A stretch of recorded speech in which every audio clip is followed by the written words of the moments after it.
name's Samantha Watson, but everyone calls me Sam. I've been working for Pete's Coffee and Tea for 3 years, and I'm from the Pinole store. Favorite coffee would have to be Sumatra, year-round, because of the earthiness and the smell it gets in the kitchen when I'm brewing it in the morning, very toasty, very warm. But the ultimate favorite is definitely Sumatra Blue Batak, but we don't carry that all year round. The most important thing to me while working as a barista has to be the connection I create between the coffee and the customers. I feel that at my store we have a very close-knit community when it comes to our products and how we sell them to the customers, and every morning I have great conversations and I see my store as my second little family. I chose the Bay Area Crisis Nursery, which is located in Concord, California. I decided to choose this organization because I know many people that volunteer there, and it's a very well-known organization here in the Bay Area. So something that I learned at the barista workshop yesterday that I really want to bring back to my store is the importance of tasting.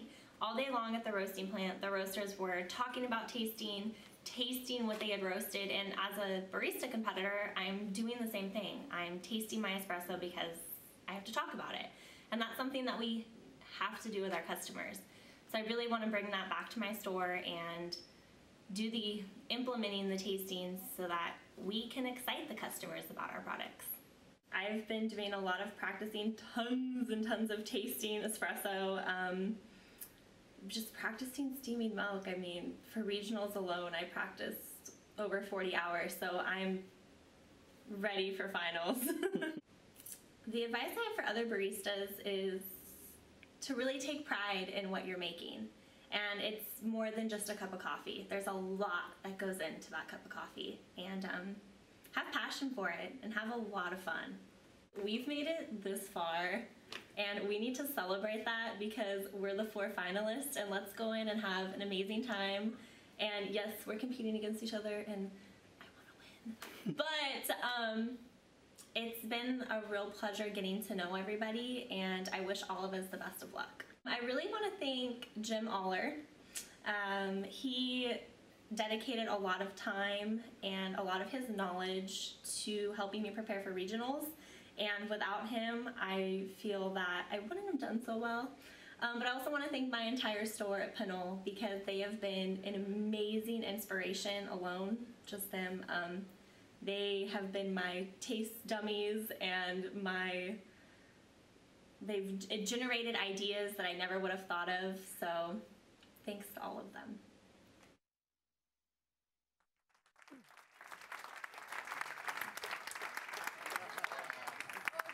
Oh, I'm back. So before I introduce Sam, I just want to acknowledge, I'm on to you barista organizers around here. I watch CSI and I watch Idol, and often they introduce the killer or the winner. And I know Sam's not a killer, so we can see the path here that Sam is the winner. So thank you, Cheryl, for aligning that video where it needed to be. So I was going to write my own introduction, and I got so many comments from the customers at Pinole as well as the team. So I'd just like to read a little bit about what they wanted me to share about Sam. Sam's passion is infectious. As a shift lead, she impacts so many through her leadership, coaching, and daily mastery when handcrafting drinks for customers. A customer at Pinole says, "I've been coming to Pinole Pete's store for years now, and Sam is one of the friendliest people I know, and not just at Pete's. She always remembers not just my name, but my drink. Sam makes the best soy latte, and believe it or not, this is easy to mess up. We know." Just hot enough to bring out the flavors of the coffees and the right amount of foam on top to balance the flavor. She's always pleasant, helpful, and this is what Pete's should be all about every morning, not just some mornings. A little about Sam, the team has shared. She's been with Pete's for 3 years. She has a kitten named Garuda, and it wasn't actually hard for her to name this kitten because she loves her kitten and she loves the coffee. Sam's been instrumental in our Pinole Pete's and has made the environment more than just being about an amazing cup of coffee. She's developed the community focus both inside and outside through supporting the school and the neighborhood, making each customer feel special, making each employee feel special, and every day on the bar, making people feel confident in what they're doing. And the last customer, Jim, shared, "It's no surprise Sam is here at the finals. Her passion elevates her to top tiers in all she does." Good luck, Sam. So take it away.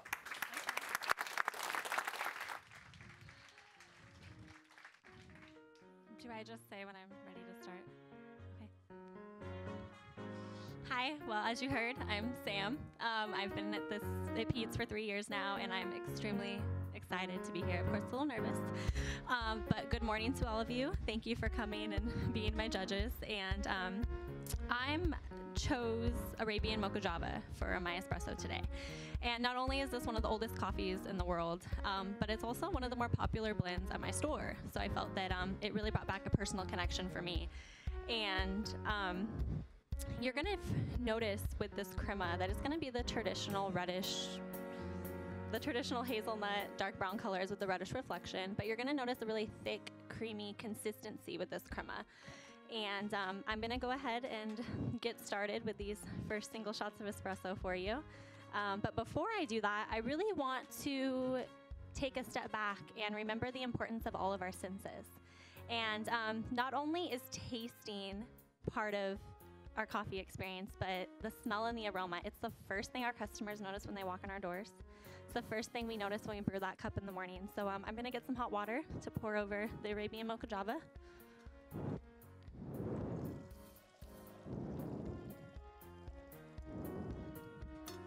And with the spoons I provided, I'd like you just to kind of stir it around a little and get a real deep breath, and just, you're gonna notice some very warm, toasty, bittersweet cocoa aromas coming out in this coffee this morning.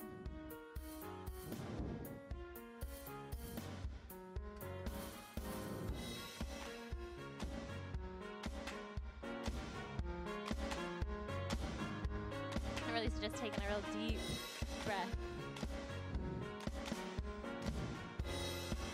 So now as you're reminiscing of the aromas of this coffee, I'm going to go ahead and get started so you can get a little bit of taste going on your palate.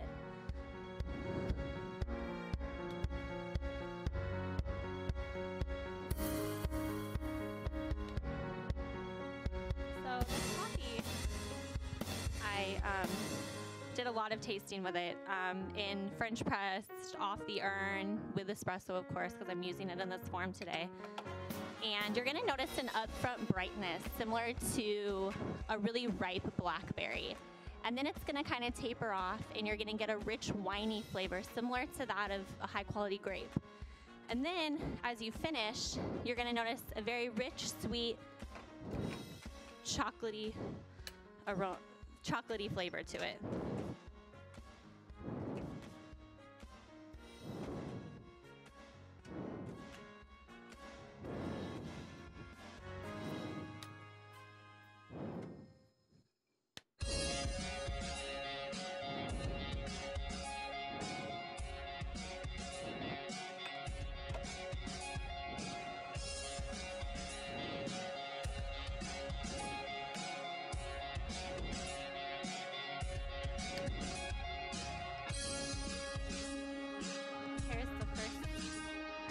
Shots of espresso for Doug and Jean. Thank you and enjoy. I'm going to get started for you guys.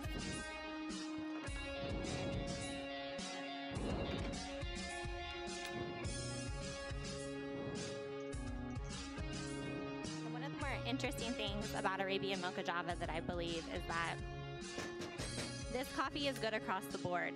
And I find that so important with a coffee, because we can really sell it to the customers then, because not every customer is getting the chance to brew it on the espresso machine. You know, they come in, they buy a pound, they grind it, they take it home. And to be able to talk to them about how it tastes across the board, not only as espresso, but being able to recognize the similarities it has in an espresso, in a French press, and being able to talk about that, I find very dear to my heart, and it's a connection.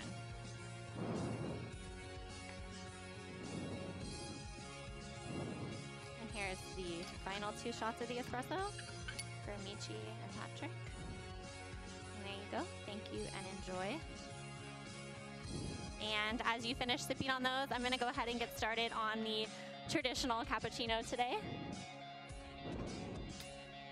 And very similar with the espresso shot, it's gonna have the warm, toasty chocolate notes, But I find that in the traditional cappuccino, these are going to be the more of the forefront of the beverage, whereas that up front brightness is going to be a little bit more subtle. And I also found paired with the milk that it adds a real creamy texture, and it kind of sweetens it out a little bit more.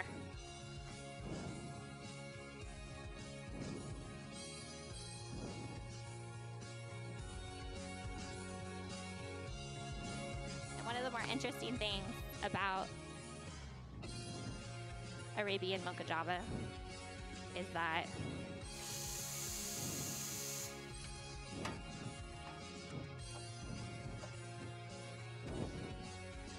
when using it in the French press, using it as the espresso in the traditional cappuccino, I really feel that you get to not only showcase this amazing espresso, but you get to showcase this masterpiece beverage. It's a great espresso to put in there.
I like to say I have a personal story with the traditional cappuccino because it's not on the menu.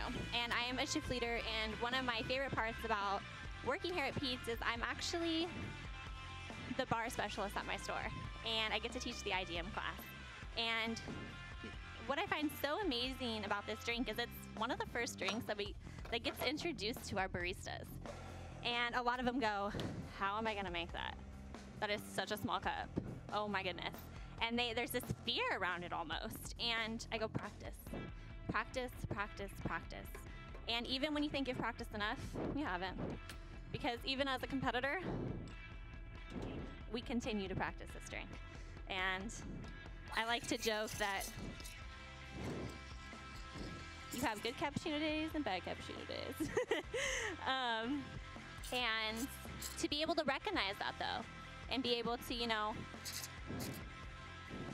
to know that, we are human and we aren't perfect, and we need to be able to try our hardest, and the more you practice, the better you're gonna get at them.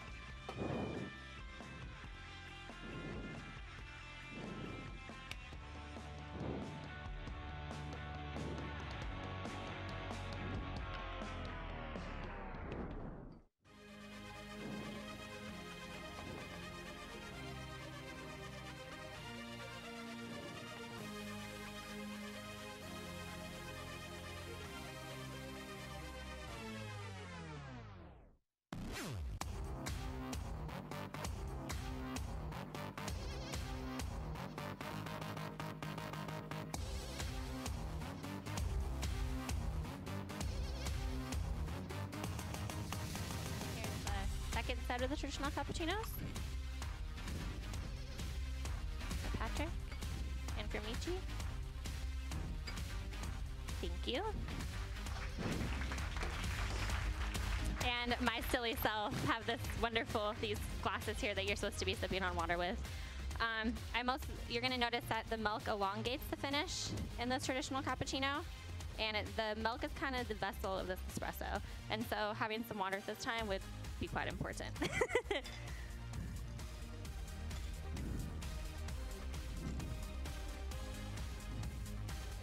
And as you finish up on these traditional cappuccinos, I'm actually going to move on to my signature beverage. And my signature beverage and I have a very, very close relationship. And the reason behind that is I've been working very closely with this beverage since August. And I've really been perfecting on how I want it to taste. What espresso am I going to use? How am I going to display it? What's it going to be named? And that was the biggest challenge I had, because it's not a drink you see on the menu. It's a little bit of a couple things. And one of the reasons that I chose the name A Taste of Pete's is because I feel that it has the simplistic elegance of all of the Pete's values and the Pete's high quality standards, such as the artisan roasting, the curiosity of our products that we sell here, and then the mastery of the barista skill. So I am using Arabian Mocha Java once again with this beverage, and thank you. And you're going to notice once again, like in the traditional cappuccino, you're going to have a forefront of the chocolatey toastiness to it. But instead the milk's actually going to be, it's going to seem more of a creamy consistency paired with the real thick consistency of the crema in this case. So I'm going to go ahead and get started on this beverage.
What I'm going to say with the spoons is you're going to want to give it 2 really good swirls and then take a sip.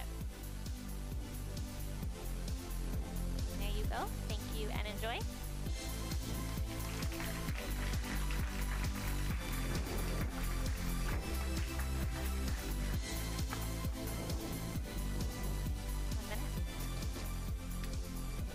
Okay, and as I finish up here, I want to thank you all the judges for being here.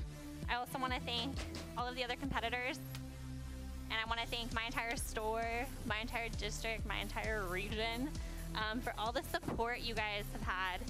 And I really want to thank my employees that have let me nitpick their minds and their taste buds to create this beverage today. And with the 2-day workshop that I was in, it was very apparent to me how important our values are here at Pete's. And one thing that I do want to take everyone away with is that our customers don't get to see the beans ground. They don't get to see the beans roasted. All they get is this final product. And in this final product, it's really the barista's job to showcase that. Because people like Doug work hard to have those long-term relationships with the farmers. People like Patrick and all of the roast masters make a long-term relationship with the products, and there's me and all the other baristas who get to showcase that and send that away with the customer. So I want to thank everybody today, and I'm done.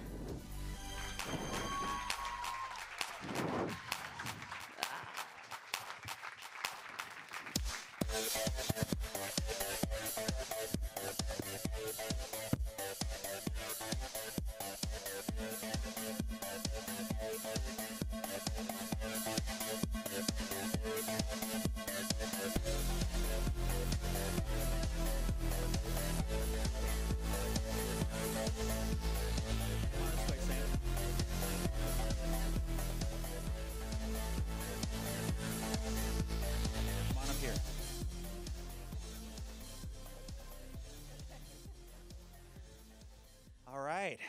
How do you think you did? I think I did okay. I'm really nervous still. All the jitters are still going through my body, but I think I did good. I presented the way I wanted to, so. Great. Well, you get to relax a little bit now. A little bit. So tell us about your signature beverage. It was this huge journey I went through. I actually used the same beverage at regionals, but I changed the name and changed the coffee with it because of all the practice, and I really felt that the name kind of showcased it this time, and that it was more of my personality put into it and my personal connection with the coffee. I had the pleasure of tasting it yesterday, and I enjoyed it thoroughly. I'm glad you did. So what's been your favorite part of the competition? My favorite part has definitely been getting to meet all the people I've gotten to meet, because the everyday barista in our stores don't get to meet the roast masters. They don't get to meet Pat O'Day. They don't get to meet Doug Welsh. I mean, I've seen him so much in the last 2 months. It's been pretty awesome. So that experience alone, and then definitely the passion everybody in this company has for what we do.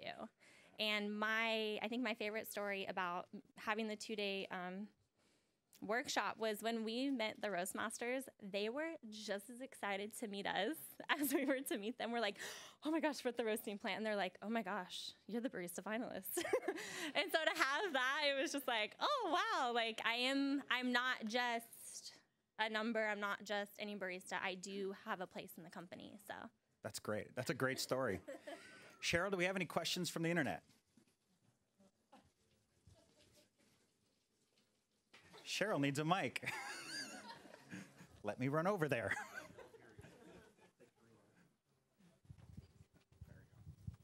Hello? Okay. So we don't have any specific questions for you, but a lot of people are asking about latte art. So maybe if you can talk about your experience, maybe practicing with a little bit of latte art, or your thoughts on that. Wait. Okay. I don't necessarily go into making the drink thinking I'm going to make latte art, particularly like a bird or a flower or a heart or anything. Usually that kind of stuff just happens on accident when it happens. So I do have seen people put a lot of time and effort into it. I personally like to just make the beverage so that it's visually pleasing. I don't go into it going, I'm going to make this. So Great. Anybody especially want to thank today? everybody. No, seriously, like my entire store, my entire region, my entire district, you guys have been nothing but supportive, and it's really exciting to have everybody here today for me and the rest of the competitors. So Congratulations. Let's give it up for Sam. thank you.